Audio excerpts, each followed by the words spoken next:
আসসালামু আলাইকুম। আশা করি আপনারা সকলেই ভালো আছেন। আজকে আমার এই বেগুন খেতে সেচ দিচ্ছি।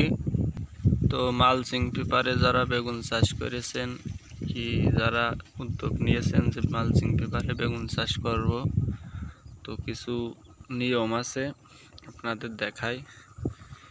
এই যে পাশে পুরো ভুঁইটা এক সাইড দিয়ে একটা নালা টানা আছে, নালা অথবা চালান, পুরো ভুঁইটা টানা আছে।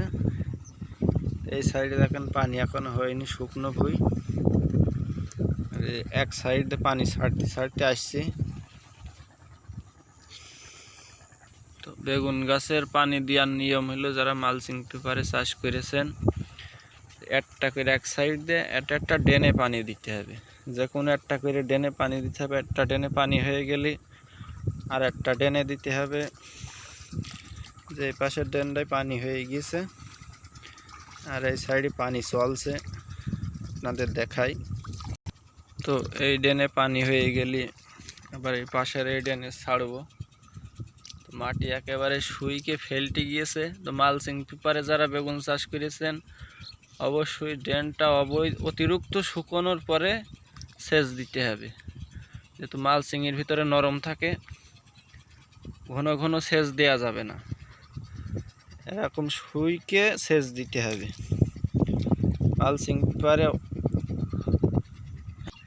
পেপারের ভিতরে রস থাকে, যার কারণে মাটিটা দেখতে পাচ্ছেন কড়া শুকুতে হবে। বেগুনি জমিতে এমনিতে নরমে সেচ দেওয়া যায় না। গাছে ফুল, প্রচুর ফুল গাছে, কোনো জালি দাঁড়ায়নি, ফুল কি বলে ফুটছে। এক সাইডে পানি দিতে আসছি, ওই সাইডে পানি হয়ে গেছে। এই ড্রেনটায় ছেড়েছি, এরপরে পাশের ড্রেনে ছাড়বো। একটা করে পুরো ভুঁই একসাথে ভিজতে গেলে হবে না, একটা করে ড্রেনে ড্রেনে পানি দিতে হবে। একটা ড্রেন হয়ে যাবে, তারপরের ড্রেনে দিতে হবে, ওই ড্রেন হয়ে যাবে, তারপরের ড্রেন দিতে হবে। তো এইভাবে সেচটা দিলে ভালো হয়, পানি অতিরিক্ত হয় না, যতটুকু প্রয়োজন ততটুকুই লাগে। তো ভিডিওটা এই পর্যন্তই। আল্লাহ হাফেজ।